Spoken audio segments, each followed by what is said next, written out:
welcome everyone to Parents Advocating Together. We're happy you made it, and we welcome Mark Rosenberg and Adrian Silva.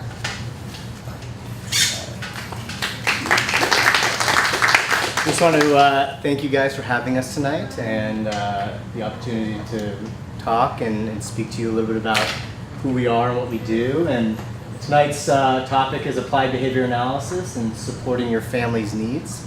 So we'll kind of just get right into it. If you have any questions, just feel free to kind of raise your hand and let us know. All right, so one of the big factors that we know that a lot of our families deal with is parental stress. And so we got here a mom who's kind of in a chaotic situation and kind of has the kids in the background with some challenging behaviors, and kind of a mom who's kind of maybe a little bit overwhelmed with situations. And so we asked the question, stress, can you relate? And I'm guessing that many of you can.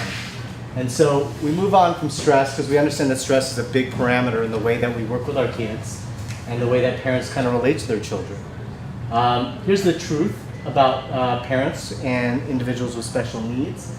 Parents with children with special needs, they manage many different things. One of the ones is higher levels of stress and anxiety than other parents do. Also more difficulty in reconciling work and childcare, more difficulty in accessing childcare, after school care, and extracurricular activities.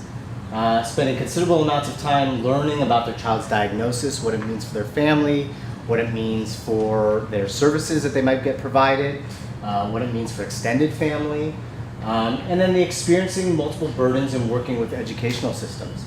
How do we manage IEPs? How do we manage our children's goals and making sure they're receiving the services in the school as well as in the community that they deserve? And last but not least, facing substantial financial hurdles in raising their children. So how do they access services in terms of their finances? As we know, it can be very financially burdening to many families to access the services they need. So kind of looking at the resources in the community that best suit those needs as well. Go ahead.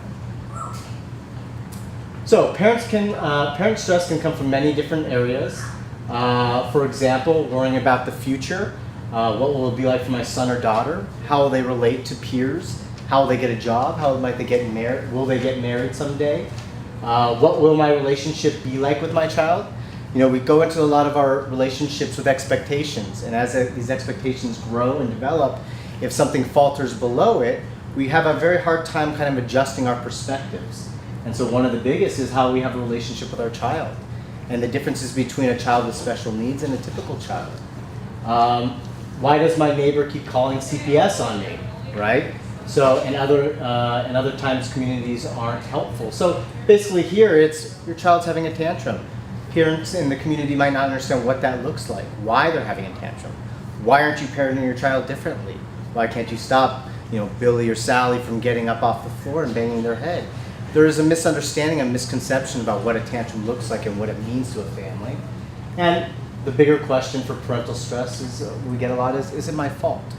It's a question about, did I do something wrong? We tend to internalize those feelings of stress, and we kind of look inward to kind of figure out what we did wrong in that situation.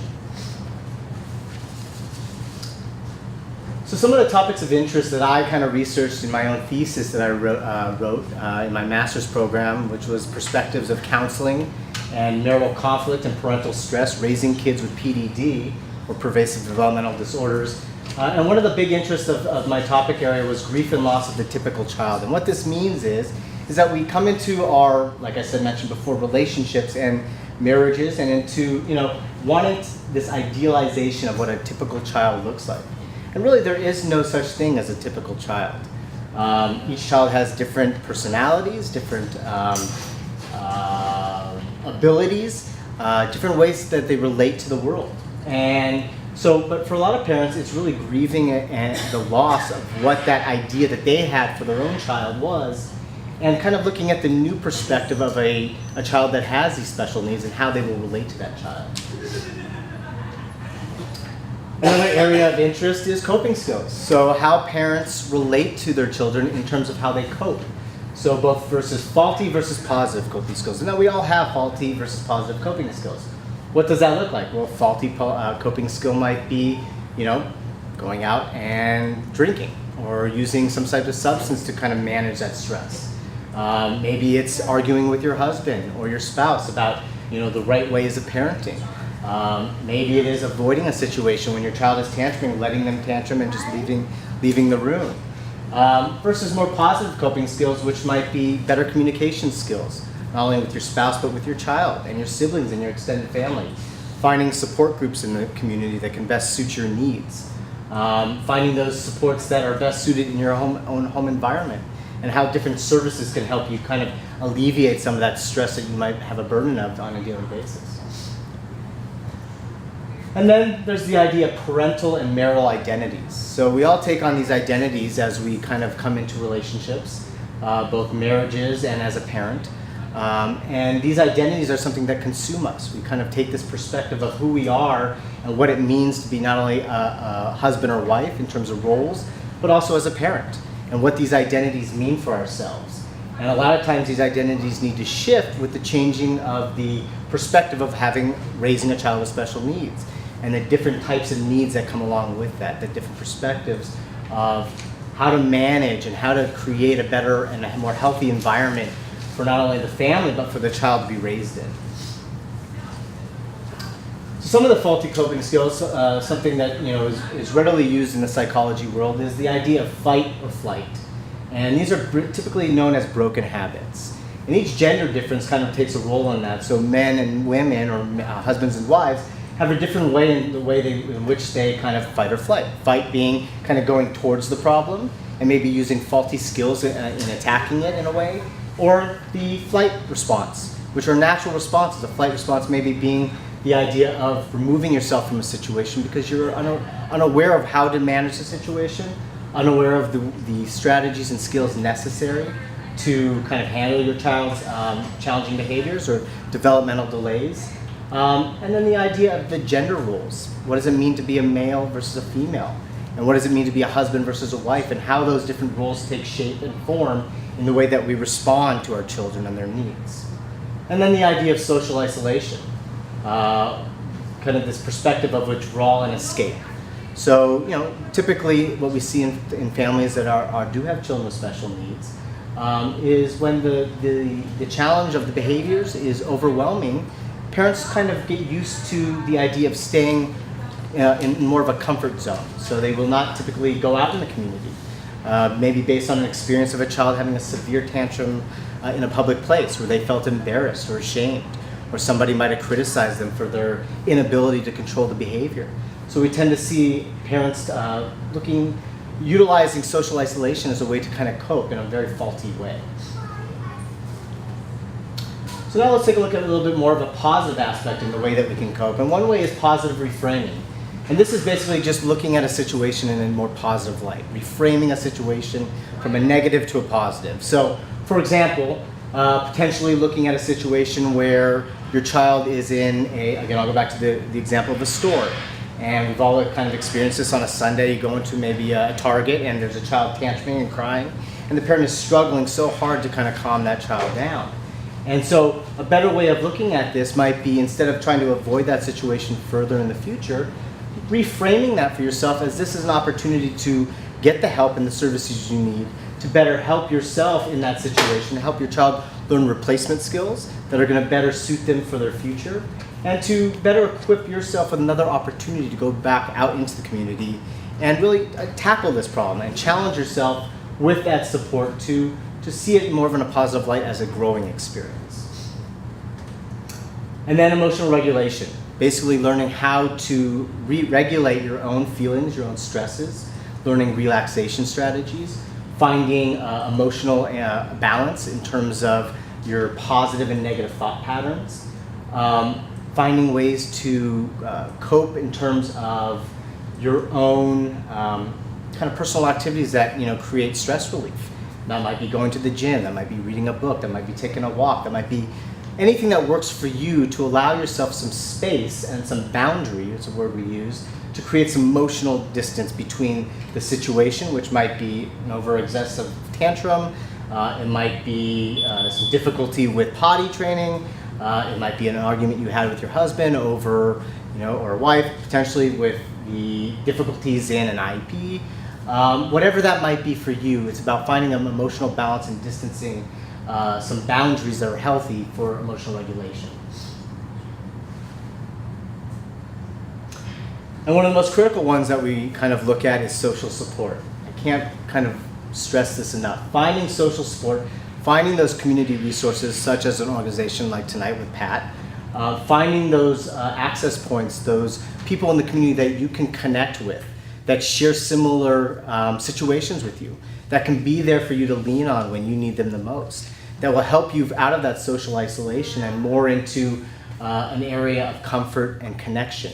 And it's all about collaboration, finding a way for you to feel collaborative in your efforts of knowing how to manage situations, how to find the resources you need, how to better locate the services and the funding sources that might be beneficial to your family and their needs. And then last but not least, which kind of flows right back into emotional regulation, is personal care. It's really important, and that's one of the things as parents that we kind of tend to forget about, is taking care of ourselves first.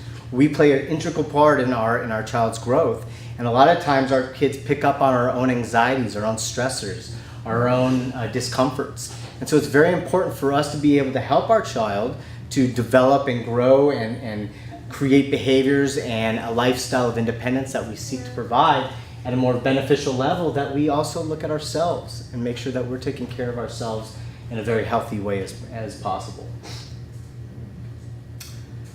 So touch just briefly kind of on marital and parental identities. So there's this idea of expectations, or also known sometimes as planned disappointment. Now this is not to say that all expectations are planned disappointment. We can have very healthy expectations that we set, so we know where the boundary is between that expectation and everything that falls beneath it. But what tends to happen in our families with children with special needs is we enter these situations where we might have an expectation of what a service might need to look like, how this service provider is going to help our family get better, how they're going to fix the problem, or how my marriage is supposed to be, or what my child should be getting in terms of support and peer interactions or socialization in the community and in their school setting. And it's just a way of understanding that certain expectations are healthy, and the way that we collaborate with them in terms of our partnerships with our marriages and our families, as well as that they can also be a disappointment. And so it's really looking at the boundary between the two. So, quote that I like is, when what we expect to happen does not happen, we are disappointed and we suffer pain at some level. The greater the expectation, the greater the pain. So kind of as I explained, the greater that expectation is, the harder it is to kind of readjust your perspective, which leads us into a changing of a perception. So it's a healthy way to rediscover what it means to have perspective of raising and being in a family with an individual with special needs. It's a different perspective than most people have. Most people don't understand that. And so it's important to look at how your marriage might change and what the roles and responsibilities might look like. How siblings and your child might be interacting in the world, and how those identities change as well. How the family as a greater whole, not only the integral part of the intermediate family, but also the extended family might change, and their beliefs and their supports might kind of differ from those of an idea of a more natural philosophy of family identity. So what can we do different?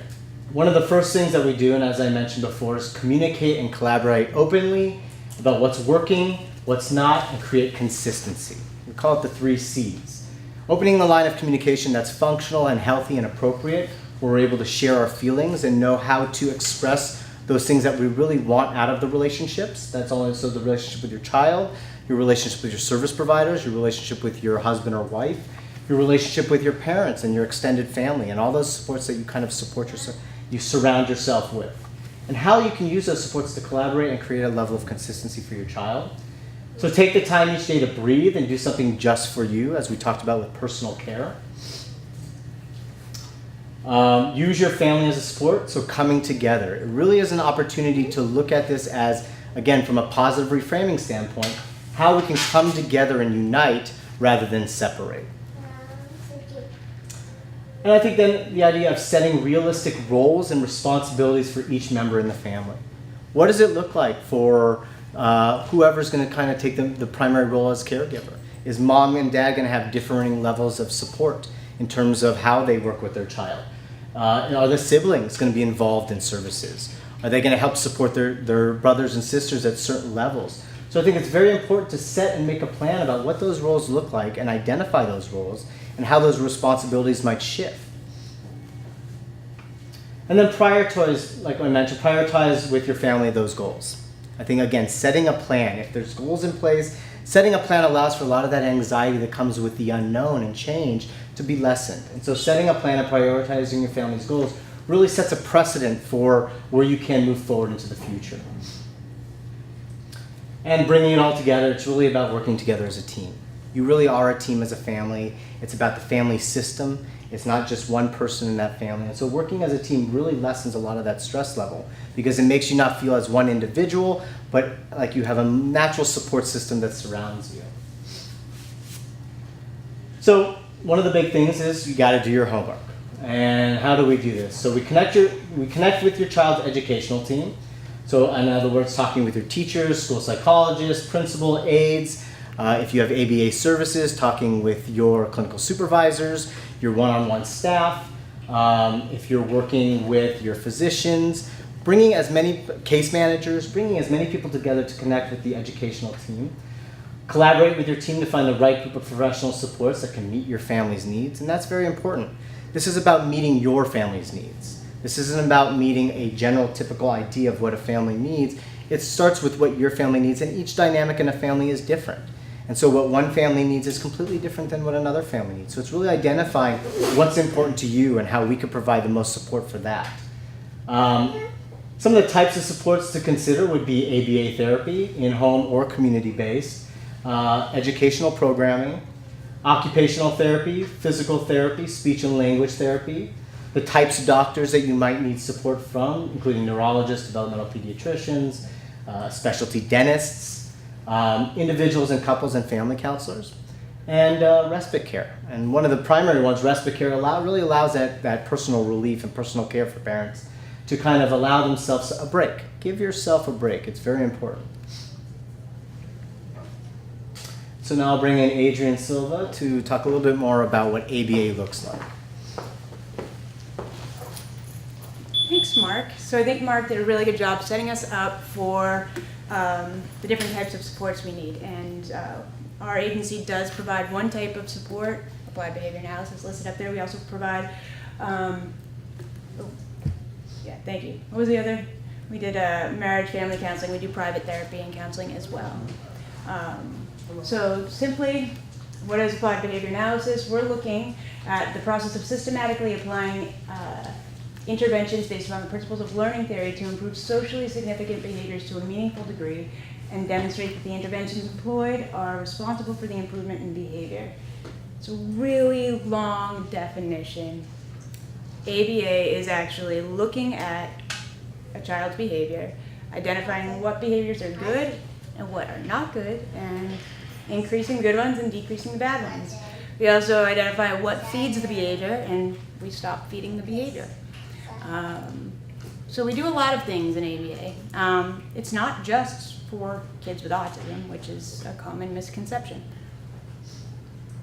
So let me give you a quick history of applied behavior analysis. So I'm going to cram like 4 graduate courses into 5 minutes. So that should be quick. It's based on B.F. Skinner's behaviorism learning theory. So he identified that behavior is anything that anyone does, and there's certain things that will increase behavior and certain things that will decrease behavior.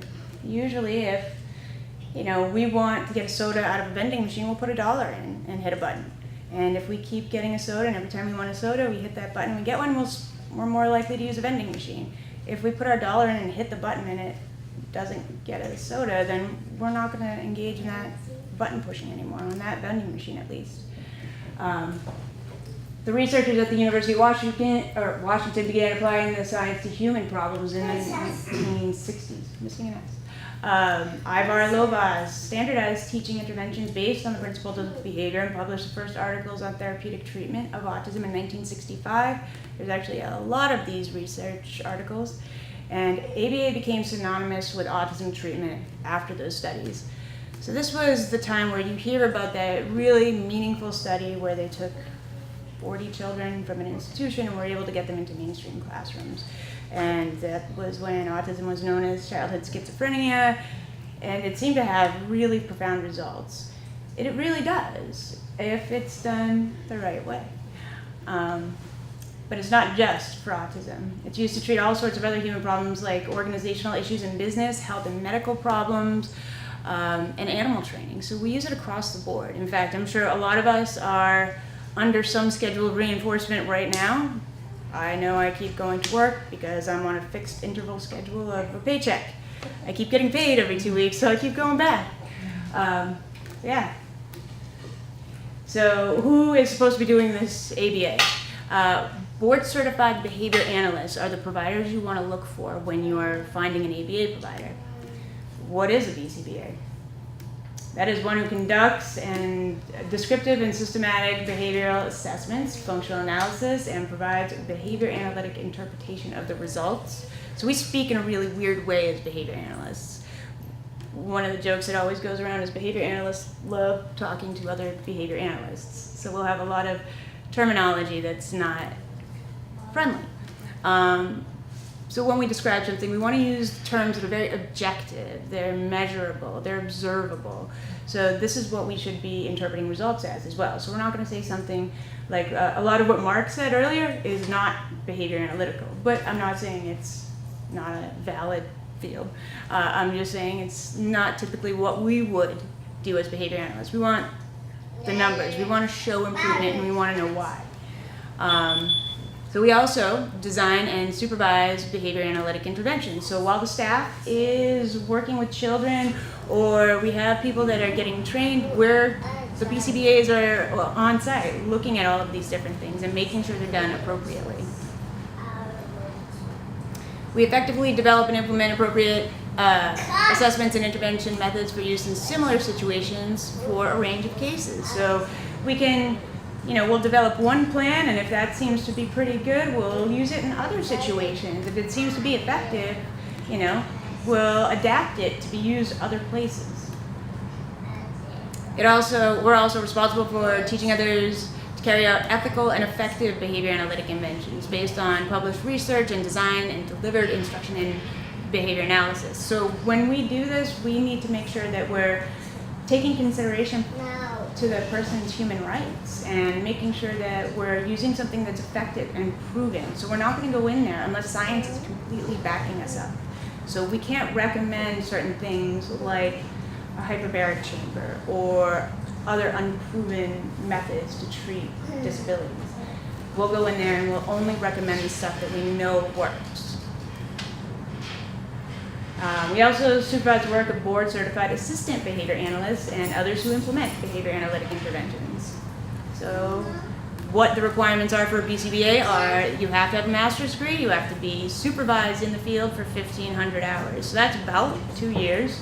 You have to pass the BCBA exam for behavior analysis and become board certified, and maintain 36 credit hours every 3 years in continuing education. So as you can see, there's a lot of standards for this credential. When you have somebody that's modifying your child's behavior, this is what you want to look for. This is the gold standard. Even though someone has a master's degree, you want to make sure that they have this credential behind their name, or they're being supervised by someone with this credential. Who else does this? Because you don't have BCBAs in your house all the time. You have board certified assistant behavior analysts.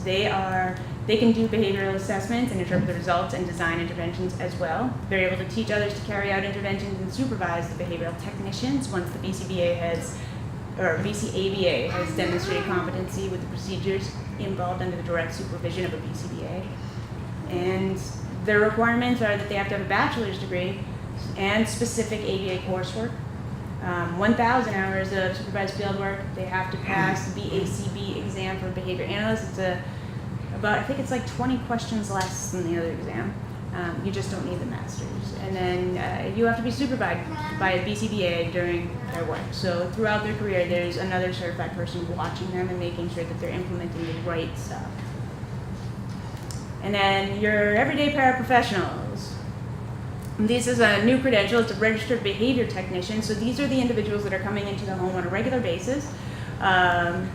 They practice under the close and ongoing supervision of a BCBA or a BCABA. You should have one of those people in your home, at least bi-weekly, twice a month.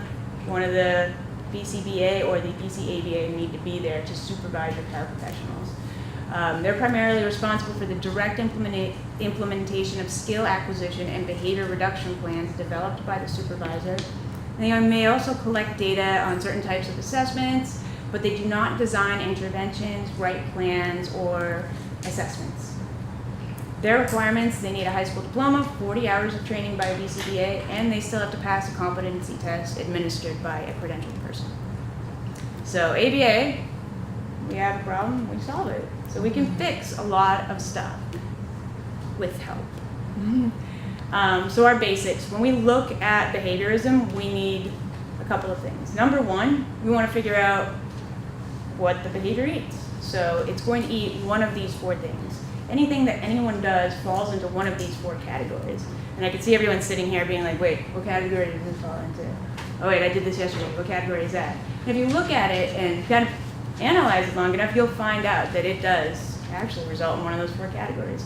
So the first one is attention. And that doesn't necessarily mean, saying you're doing a good job or I love you or something like that. I'm going to borrow you just as an example. That can mean a lot of different things with your body positioning. So it's touch, it's angling towards you, it's eye contact, it's tone of voice. All of this constitutes high quality attention. So if I were to say, you're a horrible person, I really can't stand you.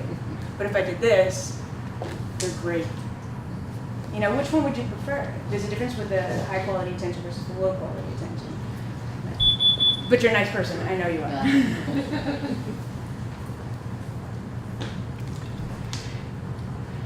Thanks. So the next thing that we're looking at is any one of these things, those 4 categories, we can put it into the positive reinforcement, which is the addition of something following a behavior, contingent on the behavior, that increases the behavior. So we think that when you talk about positive and negative reinforcement, this is the mathematical sense, like you're adding or removing something from a situation that either it increases it when you talk about reinforcement. Every time you hear reinforcement, it means you're increasing a behavior. So what does ABA look like? So those are the basics, and now you have somebody coming into your house, you have ABA therapy. What does that mean on a day-to-day basis? So the first part of therapy is always a functional behavior assessment. We call it an FBA. So we identify problematic behaviors, identify why the problem is there, develop a plan to fix the behaviors, set goals, and measurement strategies. We are always collecting data, and this is the base foundation for future services. Usually takes about 1 month to complete. Why does it take that long? It includes observations at home, school, interviews with care providers, and reading historical documentation. So this usually takes a while. We'll want to talk with our parents first and our care providers first. Then we'll want to go to school and see them and talk to their teachers. And then from there, we'll want to go through all of their documentation, see how long this behavior has been around and what it's looked like over the years. And then at the very bottom, we'll always make recommendations. We feel that this child would be good for, or ABA would be good for this child, or ABA wouldn't be good for this child. And there's a lot of different services that we can recommend. They can include, first one would be parent training or consultation. And this is where just your credentialed person comes into your house and provides you parent training for these behaviors. And or these symptoms, I should say. It's not somebody critiquing your parenting skills. It's kind of odd because no child comes with a how-to manual, and a child with autism kind of goes completely against your natural instincts on how to parent a kid. We all come with a set of expectations. I know how to parent a kid. I know that this is good. I know if I love them enough, this is going to work. But sometimes it contradicts. Those instincts contradicts what's going to be best to help with behavior. We can also recommend direct services. And this is usually when behavior technicians come and work with the child one-on-one in a regular structured session. Includes discrete trial training, natural environment teaching, pivotal response training. So you're going to hear all of these different terms all under the umbrella of ABA. And then we'll do a supervision service. There's a supervisor, BCBA, will come to provide direction and oversight to the behavior technicians and make updates to programs. So you'll have your supervisor there watching what the technicians are doing. Who pays for this? Insurance companies. We have SB 140 in California that says that, mandates that insurance companies do provide funding for ABA services for certain diagnoses. It's mandated. And a lot of cases there'll be something weird, like, oh, my insurance provider is actually located in like Alaska and they haven't mandated that yet, so I don't get covered. So that would fall under the regional centers in California. There's 21 of them, and they are a private organization that receive funds from the government and distribute them through case managers to different individuals based on their needs. So that could go for housing, respite care, different personal care services, supervision services, as well as ABA. And then there's private pay options. Those are the most costly, but in certain situations it might be worth it just to be able to get quick assessment done and some training on how to deal with some of the situations. Is your child eligible? Children with diagnoses, many diagnoses could be eligible for insurance funding. It's really up to your insurance carrier. So certain diagnoses with like Blue Cross might be covered in California, and in Arizona, they're not. Children with other developmental disabilities such as cerebral palsy, progressive developmental disorder, or intellectual disabilities can also be funded through the regional centers. They have to have certain qualifications to be funded by them, but they are eligible for in-home services as well, usually by qualified providers. They have different standards than insurance companies. Insurance companies have a medical model where they have credentialing and licensing, where regional centers haven't. They just want a certain level of experience. So here are some resources for you guys. This is San Diego Regional Center. It's sdrc.org. You can go there and look at all the different services they offer. It's a wide array, very wide array. The CDC on developmental milestones. So if you have concerns about your child or you want to work to meet some developmental milestones, this would be a good place to look. And then Autism Speaks, wonderful resource for a ton of stuff. So they have toolkits for every age. For kids with autism, but it's also applicable to kids with other disabilities. So it's how to look for residential services, how to prepare kids to, go on a field trip or change schools or finish school, or what kind of job options are there for adults. So this is a good resource for disabilities across the board.